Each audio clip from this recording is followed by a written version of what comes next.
Hi everyone. Yeah. Before I start, I'm not exactly expecting a load of you to be tuning in after watching complete and utter dross. To be completely honest, I haven't even actually prepared anything at all. To be completely honest, I don't really know what to say except that was a massive pile of poo. And I won't blame anyone for not joining me on said live stream. Obviously, you're more than welcome to. And like I say, this will be released as a YouTube podcast, and it will also be as a video. So, if all of you want to go and get absolutely mortaled tonight, which your boy is also planning on doing after I finish this, you are obviously more than welcome to, and you can just listen to this tomorrow because I've got to be honest, I don't actually even want to be doing it myself, quite frankly. But um, yeah, I don't have the word. Look, let's have it right. It was dreadful. I mean, that's the out of the four losses. Is that four losses now? Five losses out of six. Four losses out of six. I'm losing track. That was the worst one. Like seriously, I've got actual notes here, but I'm just gonna go say this off the top of my head and off the heart. That was just diabolical, absolutely diabolical. Yeah, I just don't even have the words. I'll try and make a bit more sense. Like basically, obviously we lost 3-2 to Brentford. First things first, congratulations Brentford. Very good performance, thoroughly deserved the win. Excellent play. And let's have it right. We didn't deserve anything. Brentford could and should have won that match by a good two clear goals. And if I was Keith Andrews, the only criticism I'd offer when I brought the Brentford lads into training. Whenever Brentford train is like, lads, look, I'm sorry, like that should have been done on like 75th, 80th minute, basically. Which is the only thing that I would imagine Keith Andrews would point out because he would probably be well within his rights to say, lads, look, that shouldn't have even been like a thing at the end. I mean, the fact that Liverpool very nearly equalised at the end, and had we got a draw, it would have. I mean, it would have been the most farcical result of the Premier League season. It was absolutely diabolical. But yeah, congratulations to Brentford. Like I said, fair play. Best team won. You got to take your hat off to them, folks, and call a spade a spade, and it is what it is. They were the better team. Simple as that. Um, Before and I don't want to say going on the lads, I just want to say this quickly. And I know we can't keep saying it, and I don't want to use the word excuse because it's hugely disrespectful. I would just ask again, and it's up to people whether they want to do this or not. But I would point out that these lads, and again, it needs to be repeated over and over again, these lads have lost one of their mates 4 months ago, attended the guy's funeral. I can't imagine how it is for them. I've said this on numerous occasions, and I don't know whether it's a thing with Diogo, and again, I'm sure he wouldn't want his memory being used as an excuse, but I'm sure also the players must be suffering with it. I mean, look, Mo clearly is suffering with it. I don't, even if he was to tell you otherwise, I don't think there's any doubt that it's affected Mo. I'm not saying there's a league table or anything by any stretch of the imagination, but I think it's really taken the wind out of him completely, as it would do, because at the end of the day, look, they've lost a mate and they'll have to walk past that change room spot every single time, and Diogo isn't there, so I think this was always going to be. I don't want to say an issue because at the end of the day, Diogo Jota's death is more important than football by any stretch of the imagination. I would have Liverpool. If I could have Diogo Jota back now and someone said, right, you have to be relegated to the Conference South League, sign me up straight away. I would do anything to get that man back, but obviously it's not possible. So what I'm saying very poorly is don't go in too hard on the players. Definitely not personally, because like I've just been on social media and I've put like not a match report, but I've been on like Threads and Blue Sky and basically just put the performance was woeful. I always try to be balanced with it. Like the performance was woeful. Congratulations to Brentford. We did this wrong, this wrong, this wrong. Let's stick together. Blah blah blah. And like I can already see it. I'm getting abuse and stick from like randomers. It's like, I'm sorry, did I play the match tonight? Oh, sorry, I must have missed that. I wasn't aware I was playing at the back with Virgil van Dijk. Cheeky, nearly slipped there. And there's people all over social media, which I know is not the greatest barometer of intelligence in football fans by any stretch of the imagination, but like Liverpool fans just going for each other. And it's just like, look, you can be critical of the performance, but don't go in personally on the players. That's what's already happened with Mo. And I can see some of the comments that I've seen before I even came on this are absolutely disgraceful, by the way. They're absolutely disgraceful. Um, I'll just say there was various comments that I've just seen on Threads and Twitter involving people's family members, and I'm sorry, but that is just not acceptable to me at all. And if you're doing that, you're a scumbag. Simple as that. Um, but with all that being said, to bring a bit of balance, you have to be honest and say Liverpool were atrocious. Like, obviously, Diogo aside, personal insults aside, the performance was not acceptable. It was a very very poor performance. I mean, you knew what. Um, oh goody, let's have a look. Yeah, looks like I'm getting targeted again tonight. Yeah, whatever, sweetheart. Um, Basically, the one thing Liverpool needs to avoid today, above anything, they know about the throw-ins of the geezer that plays for Brentford. So I forget the gentleman's name, but they know fully well what Brentford are going to do. And this isn't me having a go at Brentford because I don't like this whole thing that Slots comes out with when he's. I'm not criticising the manager, but I mean Klopp used to do this to a certain extent when they have to do this snarky thing where it's like, oh well, we don't expect Manchester United to play like that, and we obviously we have to deal with all these long balls. It's like, yeah, Arnold, I love you, mate, but yeah, that's part of football. You have to defend long balls, and if Brentford want to play and score like that, then fair play to them. Why shouldn't they play like that? I'm sorry, I've never got this argument. Like the performance against Burnley, for example, when Burnley basically put like three buses and like 20 blokes in front of the goal. At the end of the day, if Burnley want to play like that to get a point, then that bloody well is their right. It's their ground. It's their football club. They can bloody well play how they wish. I mean, I find it incredible, to be honest, that there are people that still go about this nonsense. You have to defend throw-ins, folks. You have to defend corners. I mean, complaining about it's not going to do bugger all. Basically, you have to defend it. I mean, the defending of the first goal. I don't even have the words. I mean, and to do that within 4 minutes when you're on a run like we are, and it's a Saturday night at Brentford, and this is what I was always worried about. I think had this been, and this isn't an excuse by any stretch, because even if the game's at 7 o'clock in the morning, crack on, get on with it. When I knew it was Brentford on Saturday night, under the lights, people have had a few. People who want to go in and have a good time. I thought straight away, this could be a problem. Again, I understand Brentford did not play in midweek, but again, that is not Brentford Football Club's fault.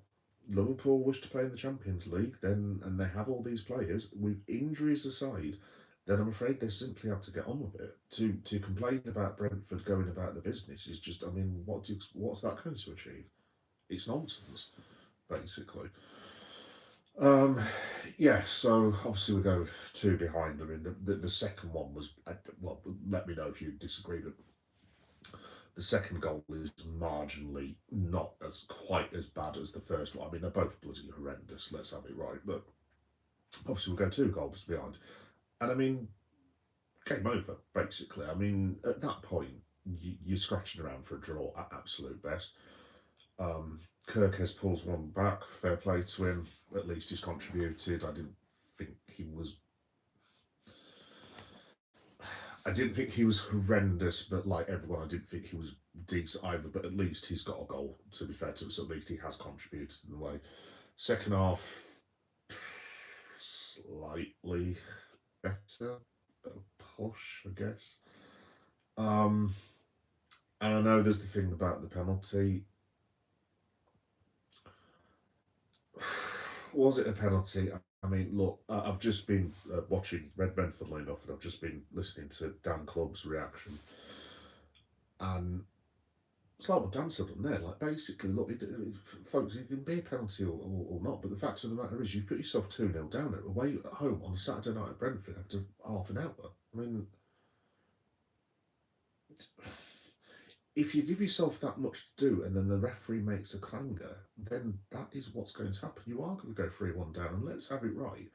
After Brentford scored that goal, they could have had 4, 5, or 6 at the end of the day. I mean, it was, like I said, it was a wretched performance, absolutely diabolical. Salah, look, amazing goal. That's why he is still the man, as far as I'm concerned. Obviously, he didn't play well again, but at least now he's got his goal. Hopefully, if there's one thing to take from this, maybe Salah now gets back on track. But genuinely, I don't understand how you can go from that Frankfurt performance. I mean, Frankfurt are a Champions League team. I mean, look, Frankfurt are not the best team in Europe by any stretch of the imagination, but they would, I don't know, they'd become, if they were in the English league, I don't know, maybe they'd be 9th, 10th, something like that. There is no excuse. I mean, even taking the travel stuff into account, I mean, look, basically, we would have got back at what? Maybe 1 or 2 o'clock in the morning. The players have had presumably the day off, and then they're in training Friday. I mean, it's a late kick-off as well. It's not like it was a 3 o'clock. It could have been a 12:45 at the end of the day. So it's not like they haven't had recovery time. Yes, I get the travelling's different. I know they're on a bad run, but you've just won 5-1. How do you go from winning 5-1 in the Champions League to losing 4-2? Crikey, it could have been. To losing 3-2 at Brentford, who should have been 5 or 6 goals up by the time Salah got his goal. I mean, I don't know. I just do not know.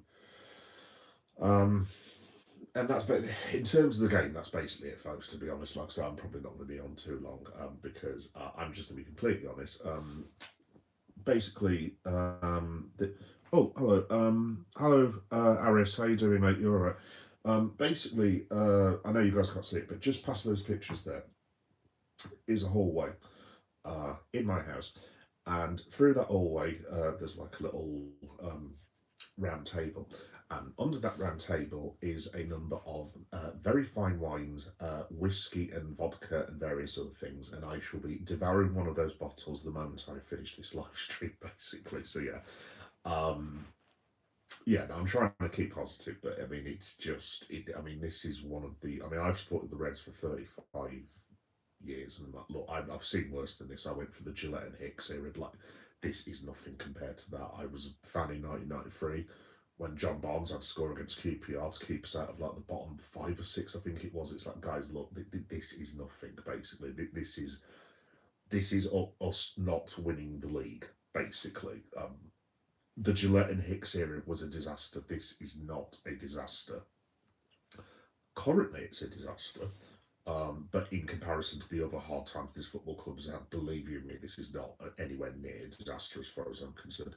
Oh, hi Carol, how you doing, Carol? You all right? Yeah, so just bear with me, folks, because like I said, I've usually got an agenda, but I'm just shooting from the hip here, basically. Obviously, just to cap it off, Curtis Jones is now injured. So, off the top of my head, that's Ali, Frimpong, Curtis Jones, Endo and Trainee only came back tonight, so at least they're now fit. Isak's out, and I swear blind I'm missing one. But the point is, I don't think at this stage it would actually even matter who we've got injured and who we have not, because um, to be blunt, the only decent footballers that we have had this season, consistently decent footballers, are Alison Becker, who is currently injured, Dominic Soboslai, who, I mean, look, the bloke tried his best at the end of the day. I mean, I think Dom's one of the few that can hold his head held high. It wasn't his best game, obviously, but at least, you know what I mean, at least he's in there giving it a good go. So yeah, Soboslai, Allison, Hugo Ekitike, and Federico Chiesa. And if you're asking me if that includes Virgil van Dijk, I'm sorry, folks. It needs to be said. And I love Virgil van Dijk. He's the greatest centre back I've ever seen play for this football club. As far as I'm concerned, he's the best Premier League centre back in history. And people can say Vidic, Ferdinand, John Terry, Vincent Kompany, and that's fine. Everyone's entitled to their opinion. But Virgil van Dijk is the greatest centre back that's ever played in the Premier League. In saying that, I think Virgil has been borderline atrocious for a number of games now. And look, I'm not saying he deserves to be atrocious, but at the end of the day, that man has saved us like millions and millions of times since he's been a centre back for us. And I can count maybe 10 fingers now, but the amount of mistakes Virgil van Dijk has made for Liverpool Football Club. And yeah, he's been one of the greatest footballers we've ever had. And I'm sure he's still got 2 or 3, 4 years left in him. I still think he can operate at the highest level. But folks, like I said, I don't like this thing where you've got those Liverpool players who are like untouchables, and I'm not making Virgil untouchable, I'm sorry, but he's been appalling for like at least 2 games out of the last 3. Very good in midweek, but at the end of the day, he's, I mean, frankly, he hasn't been very good this season. I mean, he started off okay. Personally, I think he's had about, 4 or 5 decent games out of the 11, 12. Feel free to disagree. That's fine. Johnny clearly disagrees. Hi, Johnny, mate. You all right?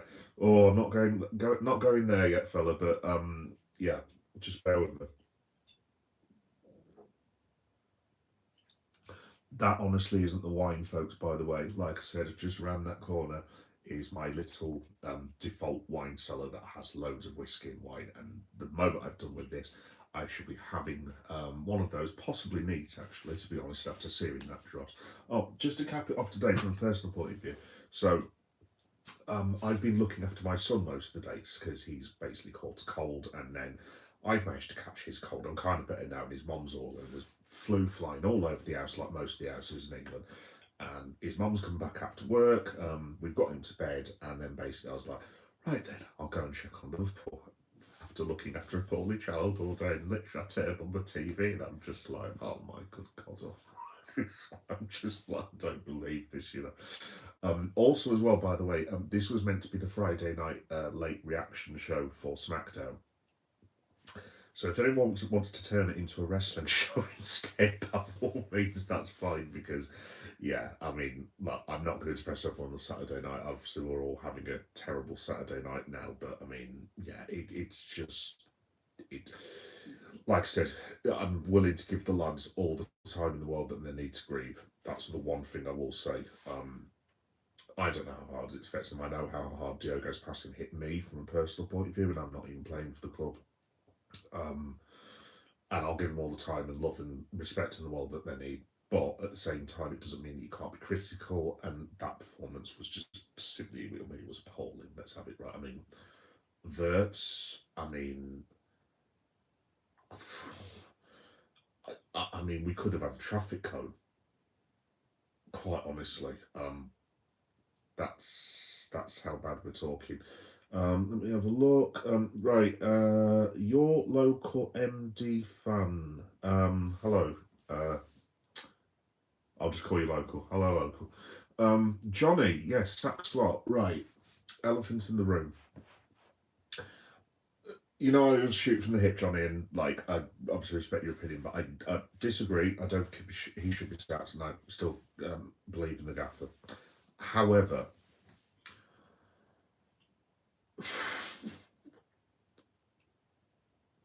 I'm trying, because this is the trouble now. I'm trying to think of how many losses we could reasonably absorb before that was a conversation.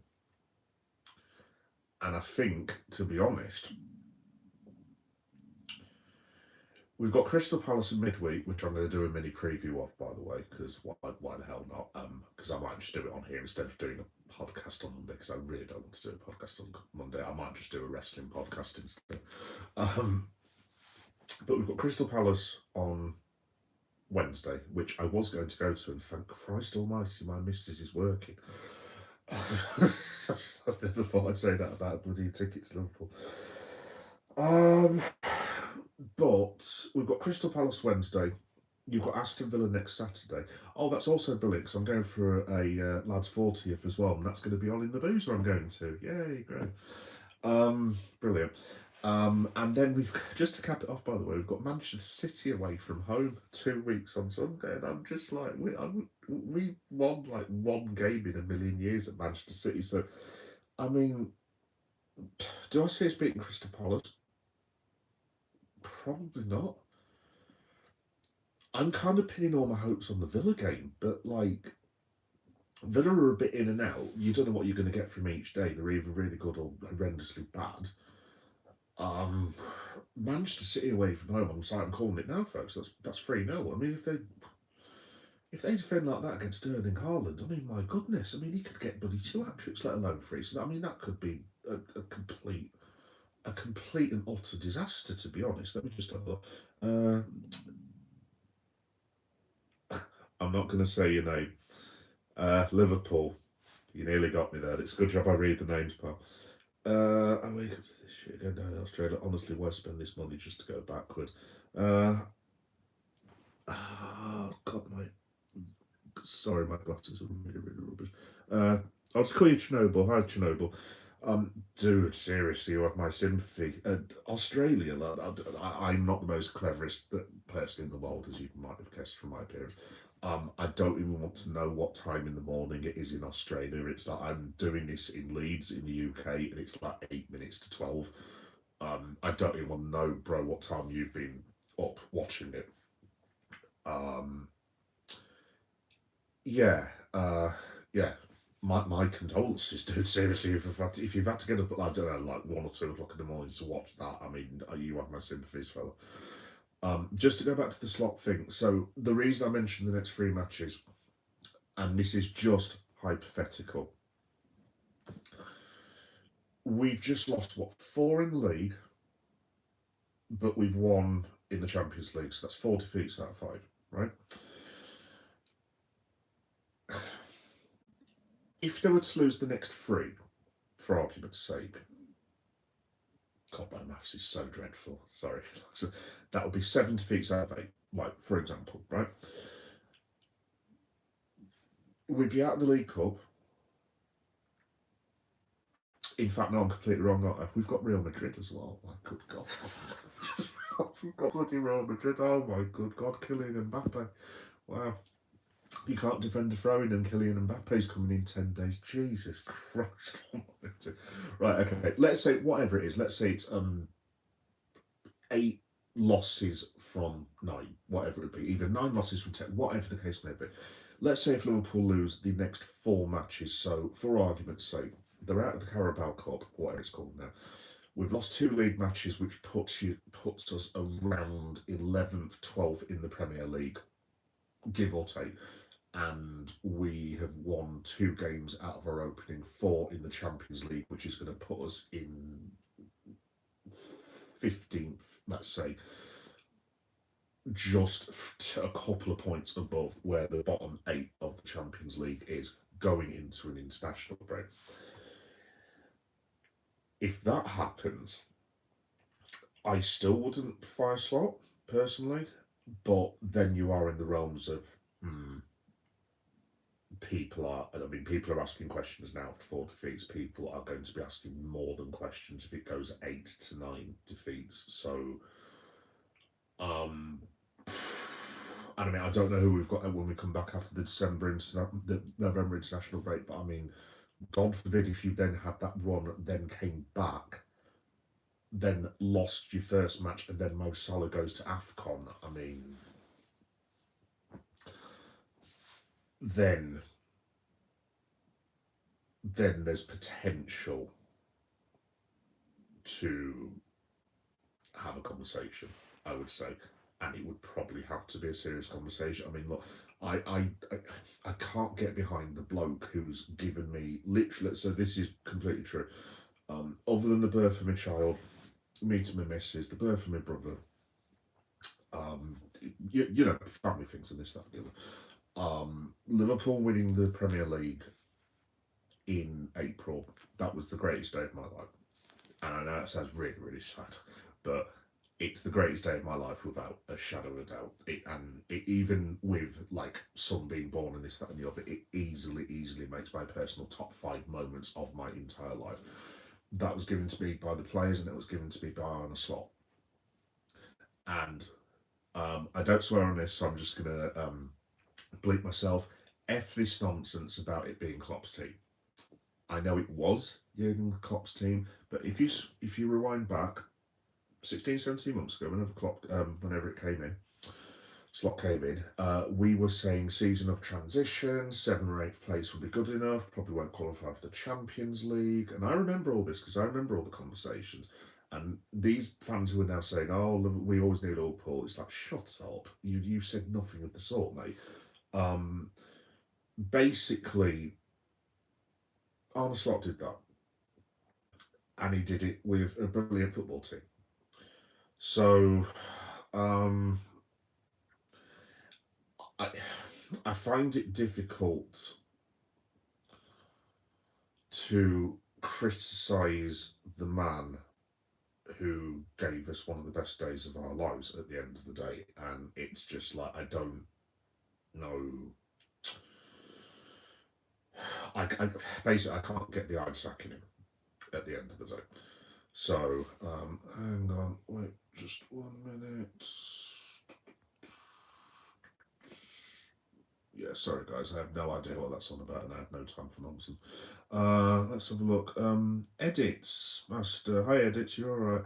Oh, 6-7. Yeah, my son had to explain to me what that meant earlier, and my missus, and I've completely forgot what it means again.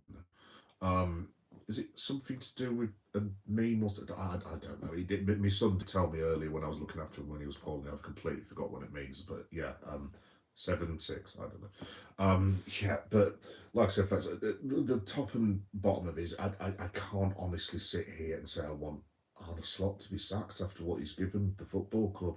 I mean, let it not be forgetting as well. I mean, he got us to a final. I know we played appallingly against Newcastle. Obviously, he got us to a final, and he's won us the league in his first season. I mean,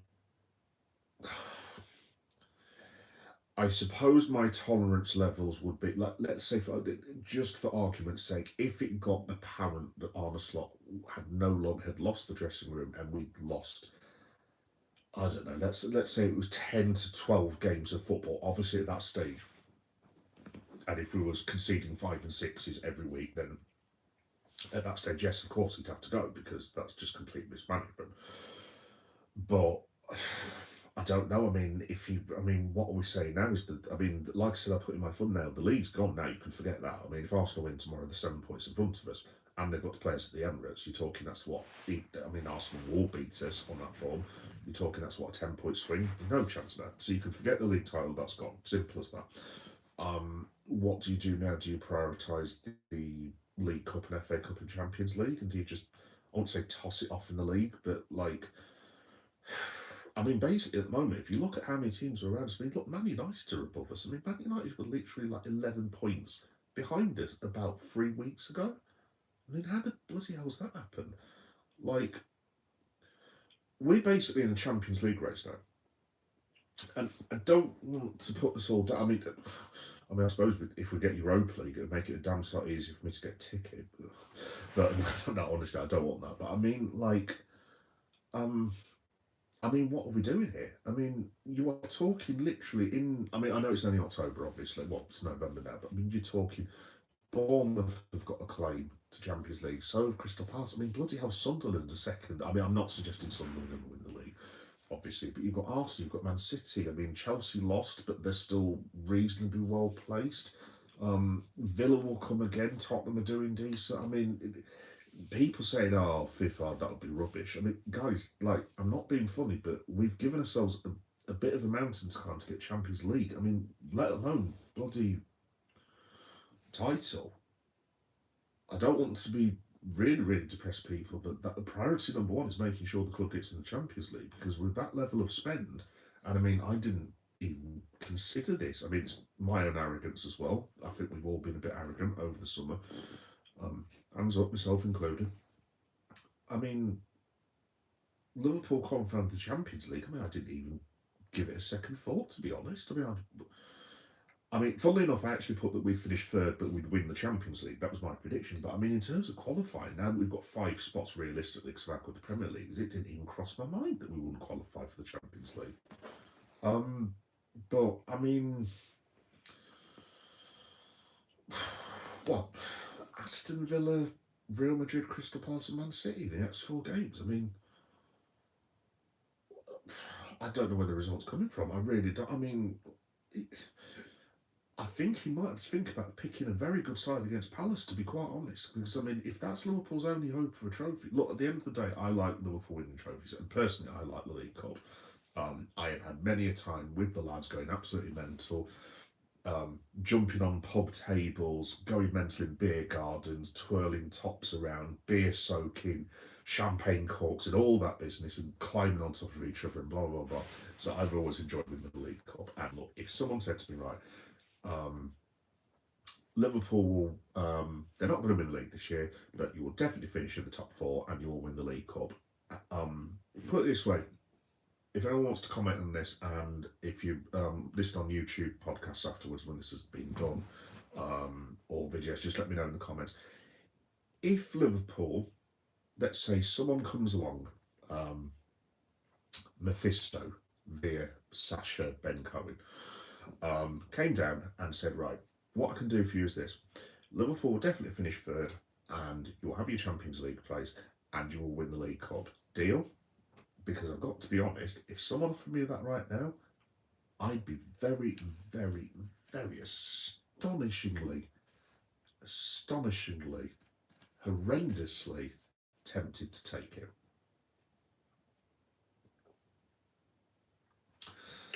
Anyway, now I'm done with cheering you all up.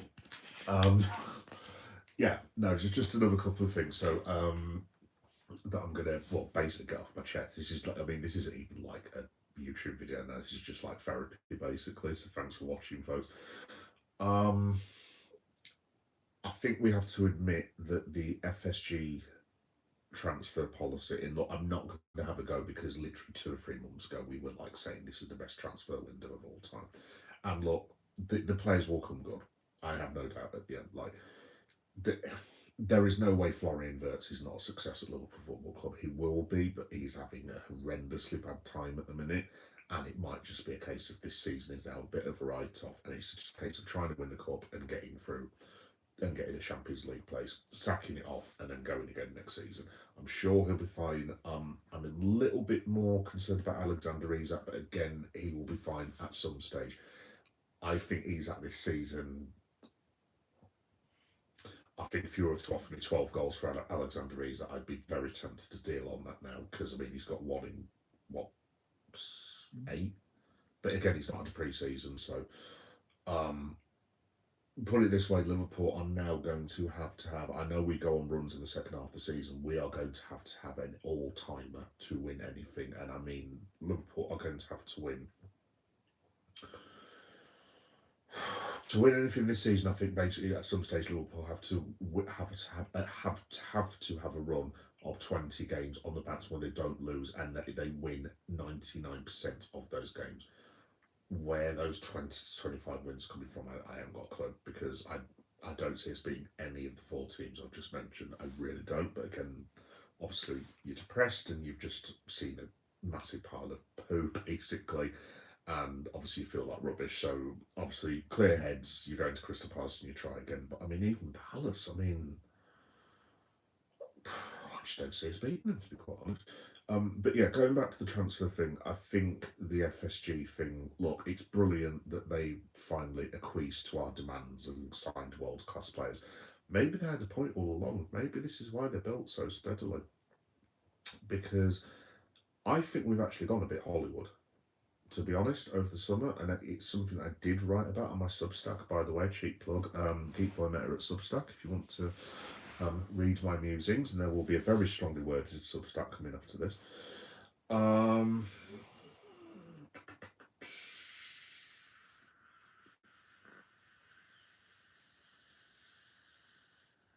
Okay. I just think that Liverpool. So this is just random stuff off the top of my head. So we have Rob Page, right? Just stick with me on this. Who was the 18 months ago the Wales international senior manager, who is now our under 21s coach, right? We've just signed Alexander Isak, basically ripped him off Newcastle United. We've basically mugged off whatever Manchester City say, mugged off Manchester City and Bayern Munich to get Florian Wirtz. We've spent 450 million quid. I know obviously we've made the money back and everything, blah blah blah blah. We've like we've improved the training facilities. We've got Giovanni Brand Bronkhorst, who is one of the best one of Arsenal's best ever players in the Premier League era, and also a trophy-winning manager of what was it, Feyenoord, and I don't know if it's Feyenoord or PSV, Feyenoord, PSV, and Glasgow Rangers, who is our third assistant coach. We've signed Jeremy Frimpong, Milos Kerkez. When we've clicked and batted our eyelashes, people come over to us. And yeah, we've done all that, and I just wonder whether we have gone a little bit Hollywood, to be honest, because during the Klopp era, Klopp always had this, and I'm going to swear, so pardon me for swearing, Klopp always had this policy of no dickheads, basically. Again, apologise for kiddies and everything. And that was the Liverpool policy, and the players that we signed weren't always the most exciting. I mean, don't get me wrong, we had some brilliant footballers. Obviously, we had Mane and Bobby Firmino and this, that, and the other. But when we signed those players, they were not household names. They were developed as household names. When Mo Salah first signed, there were people going mental that we paid £37 million for him. If you had Mo Salah now, peak Mo Salah, 37 million. So yeah, try again, put a one in front of it. But it was all developed under Klopp, and I just wonder whether what am I trying to say? I'm just wondering whether we've just gone too far away from, because obviously Liverpool's always had very sort of socialist roots and this, that, and the other, and blah blah blah, and working class. And now, I mean, I know a lot of football clubs have this, obviously, but I mean, you're talking, you can't get a ticket for love nor money. The season ticket wait is, I think, what's what I heard the other day, I think it's 20 years now or something ridiculous like that. I buy hospitality tickets whenever I can do. I'm not a rich guy. I make an okay wage, but like, and I'm grateful I can see a football club, but I can afford to see Liverpool as a treat with the prices for hospitality maybe twice a year. And don't get me wrong, I'm lucky to be that. There's plenty of other people who've never even seen the club, even in the city of Liverpool, so I'm not complaining in the slightest. What I'm saying is, it seems to have gone very, very Hollywood all of a sudden. And I just wonder whether we've gone maybe too far the other way. I don't know. But let me just get to the comments. Let's go Celtic. JCFC967. What you think of Celtic this season? If we lose to Hearts, we'll get 8 points behind. Oh, dude, no chance, mate. No chance. You'll have the league wrapped up. Don't worry. Yeah. Celtic 5 points behind Hearts. I had no idea, mate, to be honest. I just assumed Celtic were like a million points clear as per usual. I'm just going to have a look just out of my own interest. Bear me a second. Means I've got to put BBC Sport on there. Let's have a look. Let me have a look. So it's going to be Scottish. Look. You alright, JC? Oh, I had no idea, mate. I had absolutely no idea. Wow, it's a big game tomorrow then. So are you at home or away? Let me have a look. Celtic. Oh, that is interesting, isn't it? Very interesting. Where the bloody hell have Hearts come from? Bloody hell, I must confess I haven't kept up with my Scottish football too much because I used to watch it all the time. But like, the last time I heard of Hearts, they were arguing about whether they should have been relegated or not. I know they've been back, obviously, but that's my last memory of Hearts. And like, actually, I can tell a funny story about Hearts and Celtic that and Glasgow Rangers that one of my friends will not be amused, but I'll leave his name out of it. So we went to Lorette de Mar, me and one of the lads in this is 1999,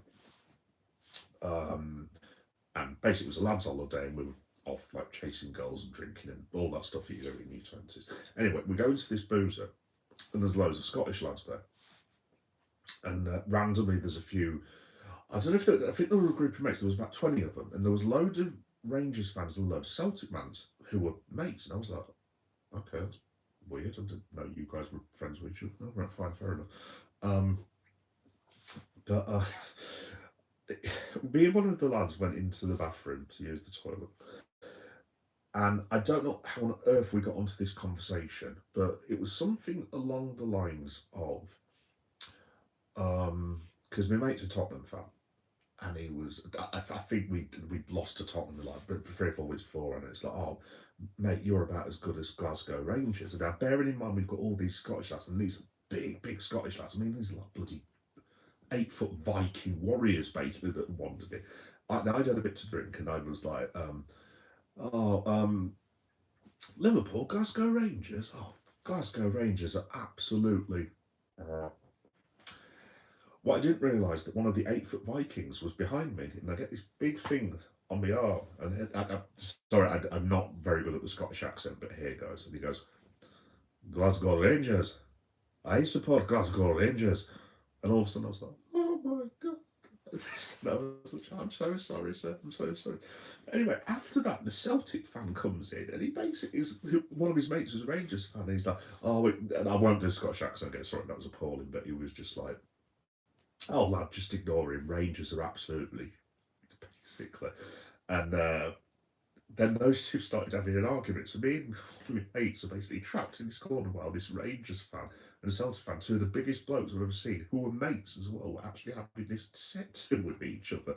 Then all of a sudden, this other fella comes in, and he's a Hearts and Midlothian fan, and it turns out he wasn't with the group. This was another Scottish group, and he turns around and says, "Oh, I'll just say you're all basically." You want to support Heart of Midlothian, and the Rangers fellow goes, Jambos, and this went on and on. Anyway, it got to the stage where me and my mate are basically these Scottish fellows are talking to each other, and we're trying to crawl out of the bathroom basically, and then basically we got out and we basically ran like you know what. And one of my mates turned around and said, "You could have got us killed there, you know." I was like, "Yeah," but that's my really funny Scottish story, which wasn't actually that funny. Anyway, no confidence at all that we get anything. We've lost 4 starters to injury, and Hearts have been on fire this season. Wow. Oh, I'm surprised, dude. But I know obviously you went out of the Champions League and everything. But I just thought Celtic would top. I don't know, to be honest. It's been a bit funny with football. I haven't seen loads of football, to be honest. JCFC. Obviously, I've watched our lot, which has been not entertaining at all. But yeah, no, good luck to you tomorrow, mate. Right, folks, just very quickly for the podcast listeners, because like I said, this will be a YouTube podcast. So if you really want to listen to it, you're obviously more than welcome to. Very quickly, Crystal Palace preview. Basically, there is no preview. I don't know what Slot is going to do, quite honestly. I've got no idea at this point. I'd be tempted to go strong, but to be honest, if he's going to rotate, I'd actually think about taking the goalkeeper out. And I'm not saying Bangladesh has been bad or anything. I'm just on about protecting him at the minute because, like, I don't actually think he's been that bad, to be honest. I would actually think about starting Woodman and before the pitchforks comes out and saying, we can't start a goalkeeper in Preston. It's like, What if Gio gets injured and Ali's injury is worse than it thinks? Because I think they might be protecting Alisson. I think it might be longer than November. I think it could end up being mid-December. The last thing we need is our first two choice goalkeepers out. So I would play Freddie Woodman. He seems like a competent enough goalkeeper to me. I mean, frankly, I wouldn't play Virgin in any case. I'd have Joe Gomez. I'd play with Taro Endo at centre back. Right back. I mean, I suppose it'll have to be Bradley. Left back at this point, I've got no bloody idea. I have no idea, to be quite frank. Looking at how fast Crystal Palace's wingers are, I would probably just stick with Kirkes, to be honest. Midfield, if he's going to rotate, I'd keep Jones in, because obviously Jones hasn't played that much. Oh, no, he can't play Jones. He's done his hamstring. What am I about? Oh, my good God. Right, in that case, McAllister. I know it's a League Cup, but I think you've got to bring Gravenberch back in. Maybe you can get away with Trainee Onig. Wirtz, I don't know what we're going to do with him, to be honest. I put him on the bench, but I'd probably just start Trainee Onig and just see if he can do something. I mean, our midfield has been poor. We can't keep relying on Sobo, because we're going to end up exhausting the bloke. So I put him on the bench, and Fede Chiesa has got to start this match. He has got to start this match, because this is getting quite ludicrous now. I mean, again, he's come on tonight. I didn't think he'd played too badly at all. At least he's made a couple of challenges. He's worked his arse off again, and yeah, I would start Fede Chiesa permanently now. This isn't just for the League Cup. That's just my opinion. I'd probably play Hugo Ekitike again, just for the fact that he seems to be the only one with a lick of confidence. Obviously, Isaac's injured. I wouldn't have Mo Salah anywhere near that football match, quite honestly. I'm at the stage where I'm just like, no, go and chill with your family or do something. Go and get a break, a couple of days, and then come back. And just, if you want to, just come back for the Villa game on the day, frankly. As to who else would play, I mean, I'd go with Rio Ingamoa, to be honest. In fact, yeah, I mean, my front three. I'd go Ekitike, Chiesa, and Rio. I'd take Cody out. To be honest, I didn't think he was great today. Do you know what? I'm actually sorry. Did Cody even play? I'm going to have to look at the team sheet, because I'm sure he did, but like, I don't remember him seeing him do anything, to be completely honest. But I'm not digging Cody out. I mean, they were all, other than Sobo, in my opinion, and maybe Jones to an extent, all absolutely bloody garbage. But yeah, but the thing is, if we do rotate against Crystal Palace, I mean, we are not winning the league now. Not a chance. Liverpool in the FA Cup are horrendous. I think we've won it. Since I've been a fan, you're talking 36 years, bearing in mind this is Liverpool, I think we've won it 3 times, possibly 4 at a push. But the rest of the time, my experience with the FA Cup has been an unmitigated disaster, to be honest. Champions League, I mean, if you play like that against PSG this season, I mean, that will be a cricket score this time. So you are in the realms of. I wonder if Slot's going to start thinking to himself, look, if I can bag another trophy in the League Cup, so if I get a decent draw, let's say United go out, City go out, and whoever else, and if I can get a reasonably decent draw, if I can get a 4th place finish and then a League Cup, and then I can kind of say, well, look, I've now won 2 trophies, I've got you to a final, 2 Champions League qualifications, and we've also been champions.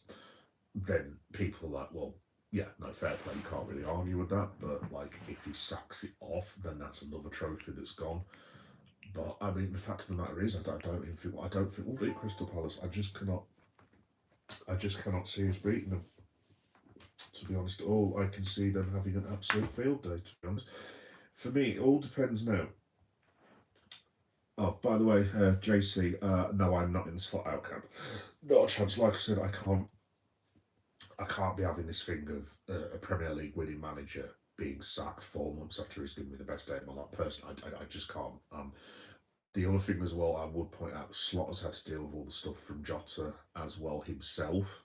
At the end of the day, he knew Diogo not as well as the other lads, because he only knew him for a year. But even if that, if you know someone for a year, it's still going to affect you. People are looking to Slot for guidance and support, and he's the man now.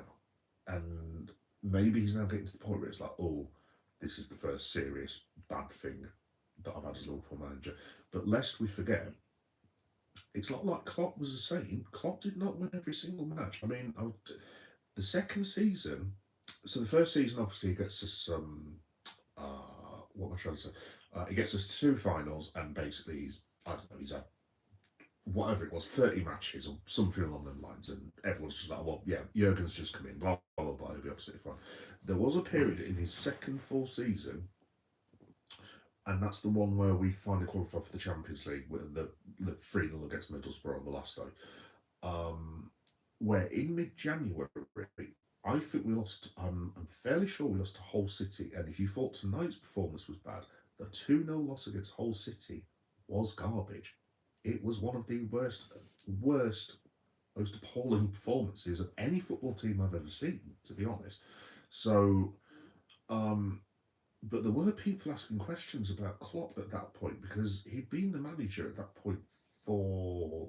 I'm trying to get my maths right. What 14, 15 months. I want to say something like that. And there were people saying Klopp out. There were definitely people saying Klopp out at that time. And anyone who says that there weren't is full of you know what, because there definitely were. Um, you are in the realms if Liverpool don't beat Middlesbrough, and I know this is a long time ago, 2017, already relegated Middlesbrough. If Liverpool did not qualify for the Champions League, I mean, you're talking there's a world where Klopp doesn't survive the first season. As it was, he had the third season. We got to the European Cup, but we still hadn't won the trophy. And then obviously we beat Tottenham, and boom, 8 or 9 trophies, whatever it was, in like 5 years, something ridiculous, 6 years. Um, and now he's considered the greatest of all time. But like, there were still people having a go at him when he was winning trophies. I mean, we had a run during the second COVID season, where we lost, what was it, 6 home games on the bounce or something like that. And it was absolutely diabolical. We had another run after the cup double season. So this is the season we signed Darwin Núñez, when we were, oh God, what was it now? I can't remember exactly what happened, but we had a horrendous first half of the season. It was absolutely bloody atrocious. And then we beat United 7-0, lost another couple of games, and then basically went to the run. We think we won like 14 of the last 15 games, something like that. Just missed out on Champions League. But then obviously Klopp won the League Cup, and he got us back into the Champions League, and then he left. And there were people asking for him to go on those two occasions. And again, if any Liverpool fans say, oh, well, that's just not the case, absolute bullshit. Sorry to swear again. I do apologise. It's the second time I've sworn on YouTube now.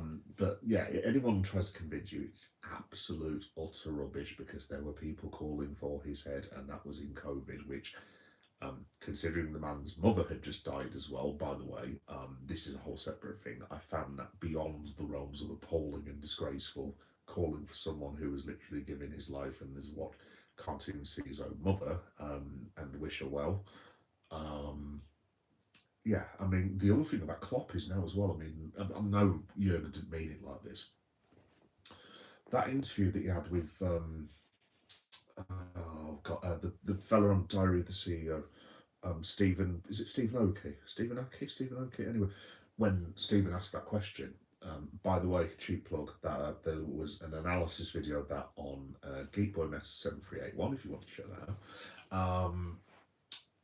When he was asked, could you see him coming back um, again for Liverpool? And there was this whole thing of, oh, Klopp said he's really enjoying Liverpool. And it's like, I've done a sort of sarcastic response piece, folks. Watch the interview. He said nothing of the sort, absolutely nothing of the sort. He said he would never manage in an English team again, other than Liverpool. So he said, in the realms of possibility, theoretically, it is possible. But this is the thing.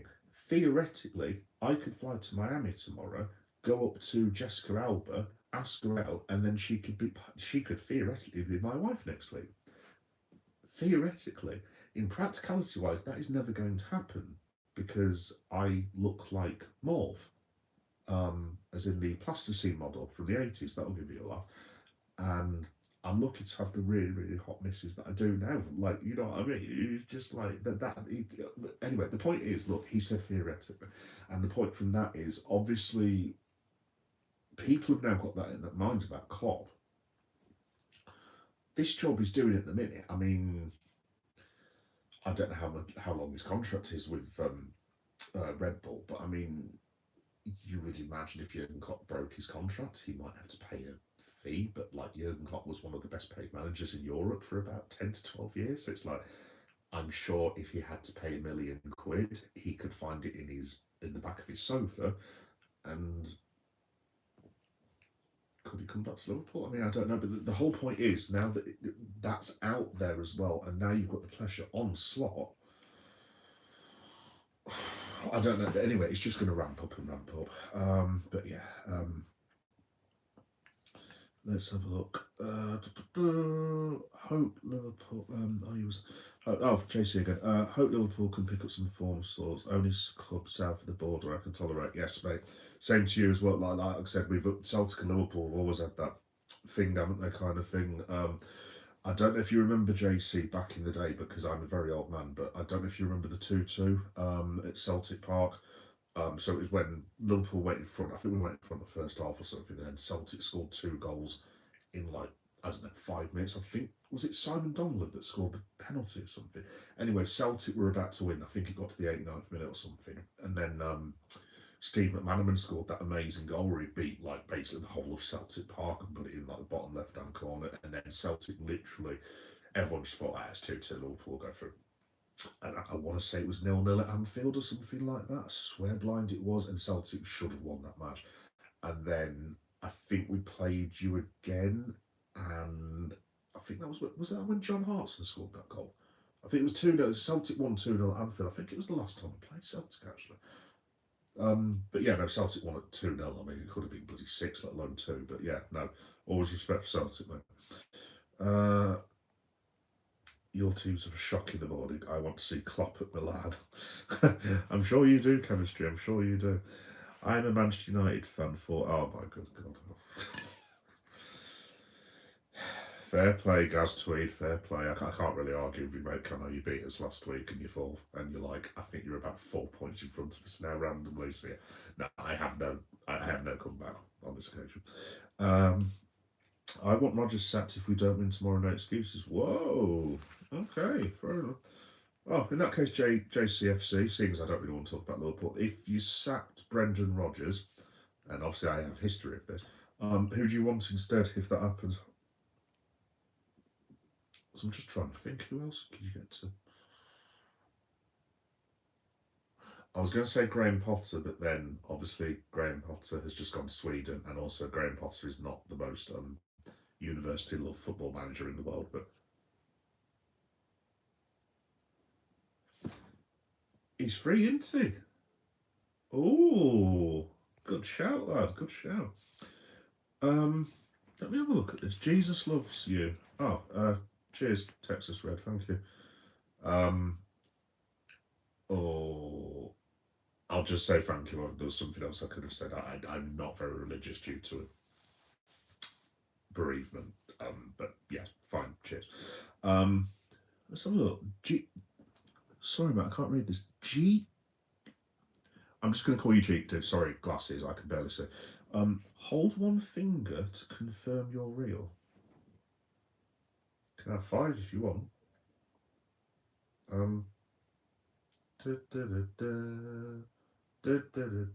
Yes, I am real.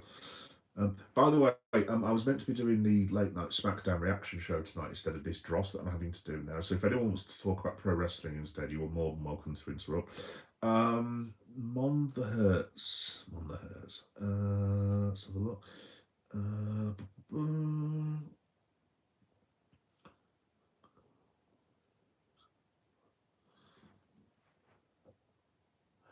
Oh. Sorry, folks, just bear me a second.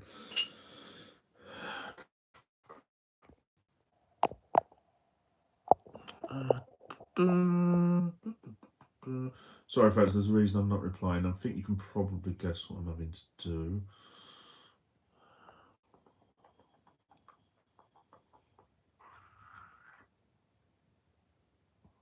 which one would it be? Yeah, and yeah, cool. Yeah, sorry, folks. You probably saw the comment, the good boy, and I know exactly what that means. So I've just reported that utter and complete douchebag, basically. And if he comes back on, I will basically report him again, and I'm going to splash him all over social media as soon as this is done. So yeah, enjoy your call from the police log. Anyway, right, chemistry again. Hello, chemistry again. As a younger Hearts fan, oh no,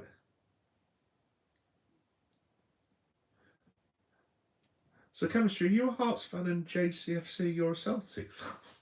God. Today keeps getting better and better. That's actually quite funny, actually. As a young Hearts fan, the most famous win I remember is the 1-0 away win at Anfield. Yes, I remember that. There's a reason I remember that as well. I'll tell you a story. I think you pumped us in the first leg and played a poor team second. I think chemistry. I'm not totally sure, but I want to say we won. Oh God, what was it now? Was it 2-0 at Tynecastle? Let me just have a look. 'Cause I'm on the internet at the minute. Hearts. Because there is a funny story about that. Well, it wasn't really funny at the time. Hearts v Liverpool. No, you're wrong, mate. It was 2-1. Luis Suarez scores late goal. Oh no, that's the one. Ah, right, yeah. So basically, we had the away goal. No, we won. What am I trying to say? We was 1-1, and then you guys would have scored, but then we scored a late penalty to go for it. I think that's what happened, wasn't it, or something like that? Ange Postecoglou, yeah. Um,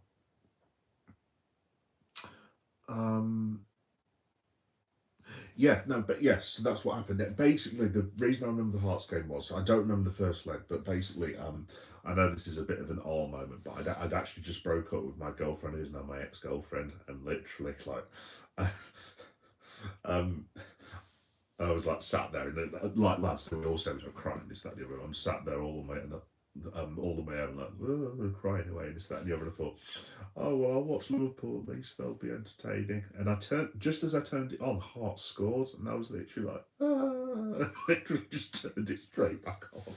So I actually missed the penalty. So yeah, that's my well, I say it's a funny story. It wasn't funny at the time, but I guess it's kind of funny now. Yeah, like I said, JC, I think you're onto something there. Because they all talk to each other, don't they? I wouldn't be surprised if he's been sounded out, I wouldn't be surprised at all. Would honestly love Ange back. He put Hearts in there. Back straight. I'm not getting involved with you two on this.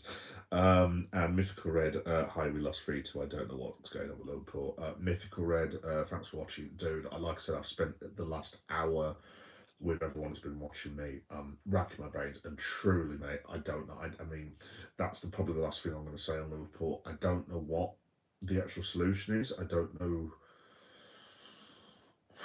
Slot's tactics. I don't know if it needs a change formation.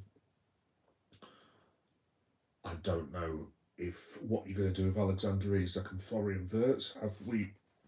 Could we have bought 2 duds? I don't think we have, but like, was it too quick? Did we bring in too many players? Did we sell too many? I mean, you're in the realms of should we have. I know it sounds a bit of a self-serving point, but should we have maybe kept Luis Diaz, not signed Alexander Isak until next summer, and should we have got Mark Gay and someone like I can never remember the lad's name from Aston Villa. Oh my God, what is his name?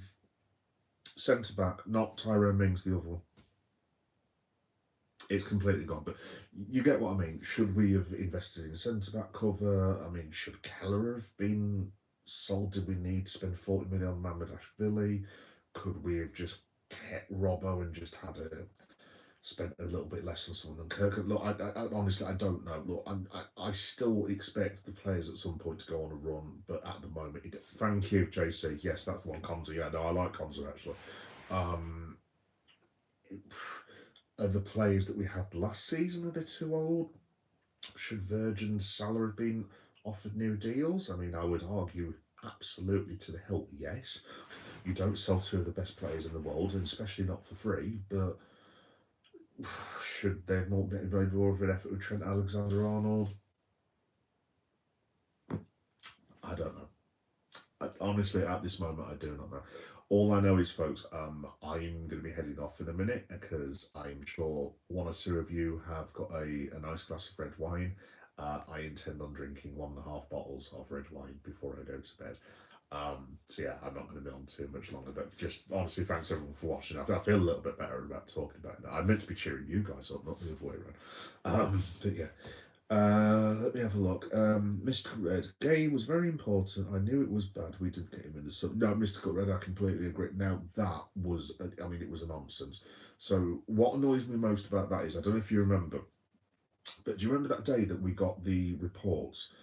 Can you play my song while eating? I once thought so, Benjamin. Yeah, Liverpool should get Rodgers back. Like I said, I'm going to let you boys fight that out. No, Mystical Red, like I was saying, I don't know if you remember, but I don't know if it was James Pearce. I think it was James Pearce, or it might have been Gorski. I don't know the people on the Liverpool media beat. And there was a time when I was in town in the summer because I was off work at the time, and I was in a Burger King, and I got these two alerts basically said, well, clearly, obviously in Burger King. And I got these two alerts basically saying that we were not only in concrete talks with Giovanni Leone, but we were at advanced stages for Mark Gay. And the Mark Gay one seemed more, what am I trying to say, further along than the Leone one. And then about 3 hours later, it's like, oh yeah, Leone's signed. And I just thought, oh, well, Gay will be coming in. Now, I can't quite remember when this was. I want to say this was like the last week of July. So transfer window wise, I think we had another 4 or 5 weeks. So I was thinking to myself, oh, well, the Gay thing will sort itself out. And then it went longer and longer and longer. And then it's like, well, what is going on with this deal? And then they literally left it till the last minute.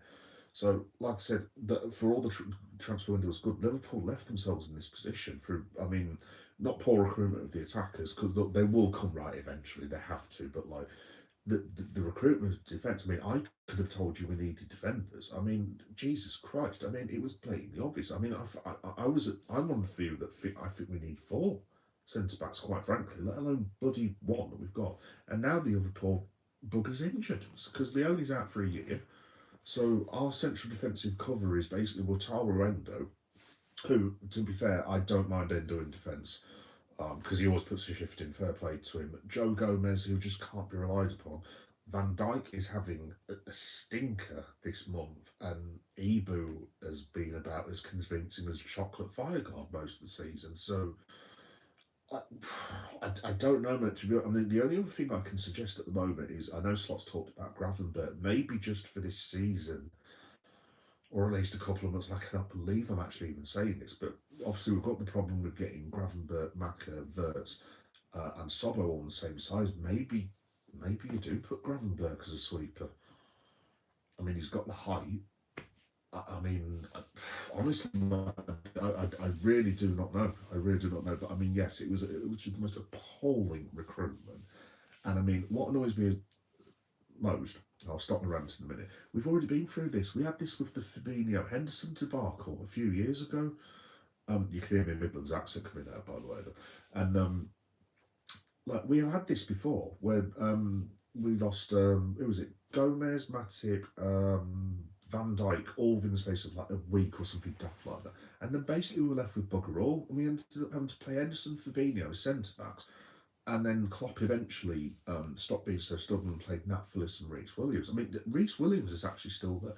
We could be in a world where Reece Williams is actually playing for Liverpool this week, because he is still in the squad, to the best of my knowledge. He's in Rob Page's squad at the minute. I mean, Reece is still only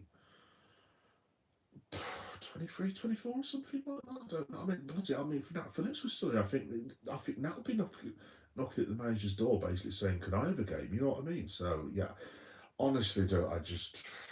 I don't know. I'm gonna, like I said, I'm gonna watch some rubbish on YouTube. I'm going to watch some wrestling or something like that. In fact, I think WWE's on now actually. So I'm going to watch that. I'm going to have a glass of red wine. I'm going to buy myself a takeaway, chill out, and then I'm going to think about it tomorrow because this has just done my head in basically. Yes. So there we go. Let's have a look. Sorry, folks, I'm just struggling to read all the comments today. I didn't want to expecting all, as many people, to be honest. I thought there'd be like one person because we'd lost, but yeah. Let me have a look. Before you go, I'm sorry for my brother comment, man. Oh, is that the guy? Well, I'll take your apology, dude. The only thing saving this season is Rangers being so incredibly. They never fail to make a bad day bad. Oh, dude, seriously, Rangers. Bloody, I think Liverpool could beat Rangers. See what I did there? Let me have a look at this thing then. Right, so NFKM. I heard you speak about it in the background while I was still on my Xbox and thought it was wrong again. Yeah, dude, look, I mean, it's water off a duck's back to me. I've had that sort of thing most of my life, and I don't really much care, to be honest, anymore. If he is like a younger brother or something, maybe just have a word that, like, I don't care at all. I mean, you could call me a woman in a frock for all I care, and I couldn't really care less, to be honest. It's like, fine, it's like, I'm like Jason Voorhees, bullets bounce off. But there are some people out there who that will affect, and yeah, no, thank you for that, but maybe just have a word with the sibling and just say, look, that it is something that can affect other people. But yeah, no, thank you anyway. Yeah, I remember on deadline day they said we accepted the deal for him. I was buzzing. Yes, absolutely. Yes, I thought I was right. Because I was wondering if I made that story up because it was one of the days I was off work and I'd actually be at the pub. On my own, which was a bit random actually, because I had a few days off. My missus wasn't here, so I decided. I tell you what, I've not done this for 20 years. I'm going to go to the pub on my own and I'm going to go to like Burger King and I'm going to go home and get another takeaway because no one can stop me. And then I realised I wasn't 23 anymore and I'm actually 45, and then that's why I was in Burger King. Anyway, let's have a look. Thomas Shelbourne. I just wanted to say thank you for the stream. I've been in a wheelchair a few years, but your stream gave me the strength to get back up and walk to the computer to comment your. Haha! Oh, Thomas. Oh dear. Oh dear, lad. Oh dear, oh dear, oh dear. Oh dear, oh dear, oh dear. Oh dear. Right, so which one are you then? Let's have a look. Misinformation, suicide, harassment, terrorism, hate speech, pornography. Ah, you're that one. Cool. Excellent. Nice one. Reports. There we go. Excellent. That's Thomas gone. Yes, he'll be reported as well.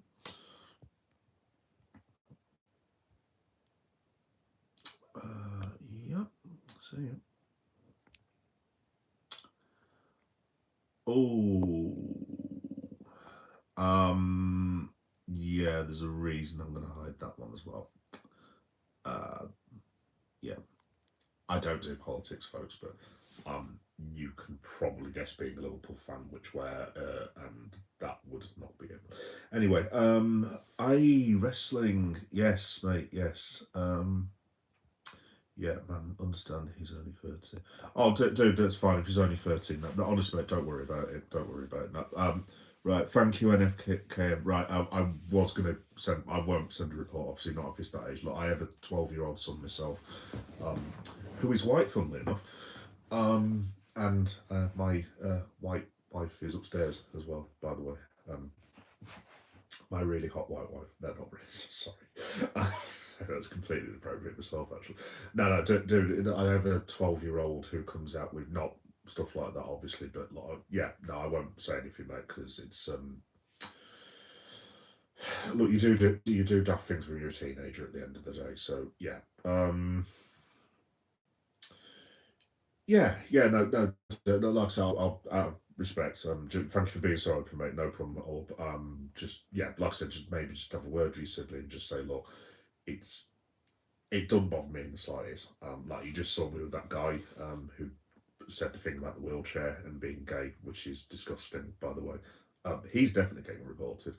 But yeah, no, it's there are some people that it will affect, like me. I will happily stay on social media. I've already called several of our Liverpool supposed supporters the W word before I even got on here because they were. I don't know why there was a gentleman blaming me for the loss personally, and I'm like, I wasn't aware I was playing at centre back today with Virgil. So yeah, he got a few f bombs, but yeah, no, honestly, I won't say anything. That's fine, but yeah, just maybe just have a word with him. That's all. But yeah, cheers for the apology, mate. Really hope we can get gay in January. I hope so, Mystical Red. I hope so. Look, to be honest, Mystical, Liverpool need to admit that they've made a massive F up here. If I am FSG, Edwards, Hughes, whoever it is, I'm going to. I was going to say Simon Jordan again. Okay, it's not Simon Jordan. Steve Parish. I'm going to Steve Parish and say, look, you're not going to get anything for gay in like what would it be about 3.5 months, something along them lines. It all depends. See, that's the other thing though. It depends how well Crystal Palace are doing. I mean, if Crystal Palace have got a genuine chance of getting in the Champions League, which fair play to them, they've got a chance. People might take the mick and stuff. Nottingham Forest nearly got in the Champions League at the end of the day last season. They're 3 goals short. If Crystal Palace want to push the Champions League, absolutely and bloody well, damn right, fair play to them as well. This top 6 nonsense of like, oh, we deserve this, that, and the other. If Crystal Palace think they can get in the Champions League, then bloody well, fair play to them, basically. But like, if they're in a position, I think Simon Jordan would just be like, Steve Parish, Jesus Christ. I think Steve Parish would basically turn around and say, do you know what? I'll take the risk. But if Crystal Palace, for argument's sake, are 12, something along them lines, if I'm Liverpool, I'm just going, look, I tell you what, we'll do your deal. 28 million quid. There you go. I know people are like, oh, we can get him in the summer. It's like, guys, it's too late. This season needs. I mean, this is like rescue mission now for the season. This is like we are now basically at realms. Let's say Liverpool have got another. Let's say for argument's sake, Liverpool have got another 40 games this season.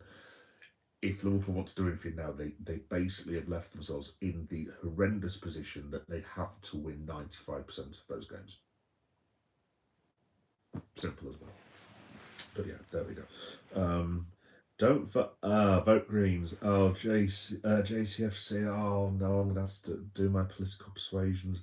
Oh God, I try and keep this sort of thing away. Although people follow me on social media will know my. Let me put it this way: I would be very close to your boat, and I think I'm probably in it, especially with the gentleman called Zach. I can either confirm or deny, but yes, I agree. Anyway, yeah, there we go. Orbal John, Crew Alexandra, we're the Red Army. Oh, Crew fan. Interesting Crew fan. Obviously, man, you know it. What league you in now? Oh, dude, I had a Crew fan on a while ago. Thanks for watching, mate, as well. Yeah, no, my random Crew story.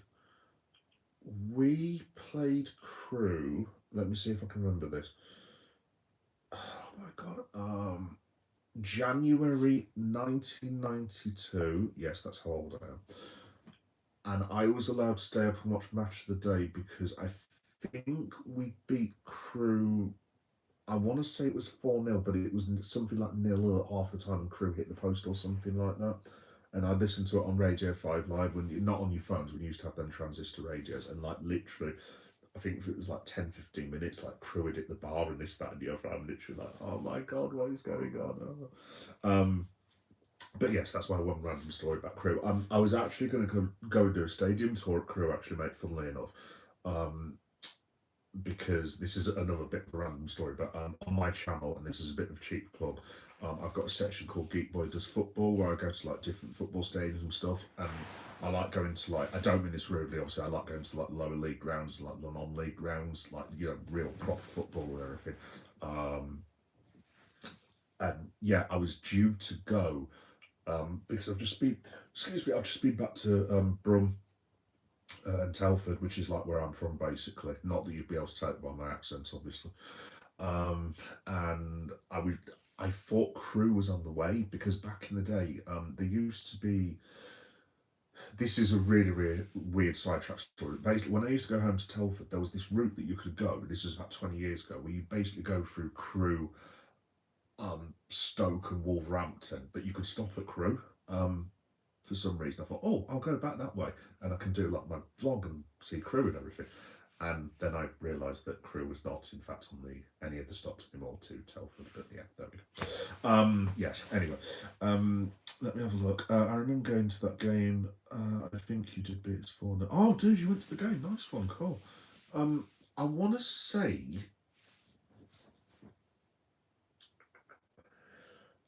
I could be wrong on this, and I'm probably going to sound like a right idiot now, but I think that maybe John Barnes got a hat trick or something, and maybe Dean Saunders scored.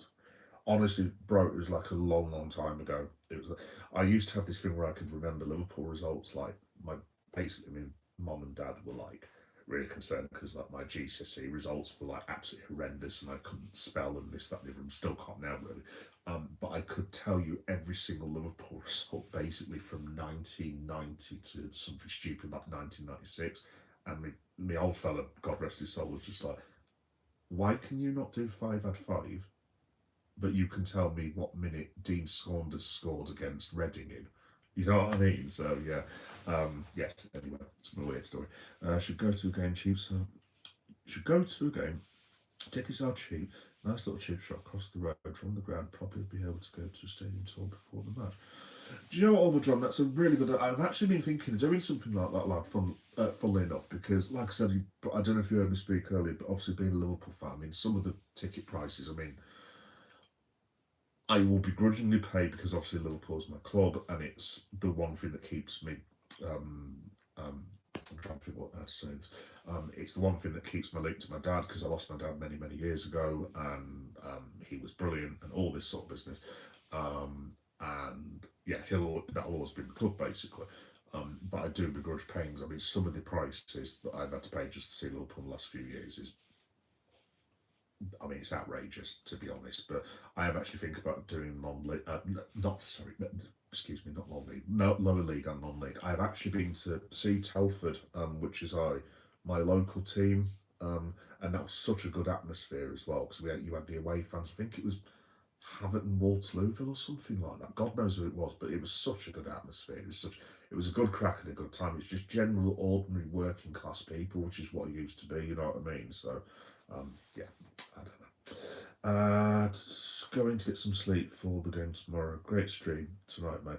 Oh, thank you very much, JCFC. Thank you very much. Pleasure to speak to you, mate. Honestly, thank you very much for watching. More than welcome anytime, dude. More than welcome, and thank you for what you said. It was awesome. Cheers. I left at 3-0 because I live in Runcorn, but it's 20 minutes away from Crew. But I had to get on the train. But I know John Barnes ripped us new. I think it was John, wasn't it? But I'm fairly sure. I'm astonishingly sure it was. Yeah, no, good memories, not necessarily for you. But yeah, do you know what, dude? I might take you up on that actually. Yeah, stay tuned. Crew Stadium Tour subscribers on its way. January next year. There we go. Right, guys. It is like getting actually late, and I haven't actually had any dinner. I've just suddenly realised, and I desperately need a glass of wine after watching that rubbish earlier in the night. So, just thanks to everyone for watching. Thanks for all the cool comments, by the way, and all the likes and this, that, and the other. It's been a pleasure to talk to you guys today. Apart from that weird bloke with the wheelchair, that was not, mate. You're not funny at all. Just very quickly before I go, quick cheap plug. I will be on next. Well, I was going to do a Liverpool live stream again on Monday afternoon. I honestly don't think I could go to it, to be honest. But for the wrestling crew, because like I said, I do different things. So I cover wrestling and football, movies, blah, blah, blah. I'm not going to go for the whole thing, but if you just check out Geek Boy Meta 7381, It's all on there, what I basically cover. Um, I'm going to be watching Monday Night Raw, possibly live, because I've actually got the week off next week. If not, it'll be 10:30 on a Tuesday. I will begrudgingly be doing live reaction to Crystal Palace versus Liverpool. Yay, on Wednesday, that'll be great. AEW Dynamite live reaction will be 10:30 Thursday. What am I up to on Friday? That's a very good question. I can't remember at the minute. That's Toy Shorts Friday, so basically this won't make any sense to the football fans, or maybe it'll do, I don't know. I like toys and collectibles, so I usually put on like 5 or 6 toy shorts of like things that I've bought, and this, that, and the other, like collectibles, like Transformers and WWE figures, and this, that, and the other. And then this time next week should be interesting because it's Liverpool again. Yay! I get to see Liverpool versus Aston Villa. And I've already committed to doing a live stream after going to my mate's 40th. Yay! That should be brilliant, wonderful. Also, as well, I'm going to be watching Saturday night's main event, which is WWE, which I think will probably begin after I finish the Liverpool live stream. Welcome, Sandy. Nice one, mate. So that's what I'm getting up to first, basically, next week. So 2 lots of Liverpool live streams. Oh, goody. I'm really looking forward to that. Brilliant. Thanks for ruining my Saturday night, lads. Yeah, again. Anyway, thanks everyone for watching. It's been cool to speak to all of you. Thanks very much for watching. I appreciate all of you. And genuinely, thank you for the comments. Really, really nice of you. Cheers. Enjoy the rest of your Saturday. I'm off to get very drunk now with a huge bottle of red wine, and I'll see you soon. See you later. Bye bye.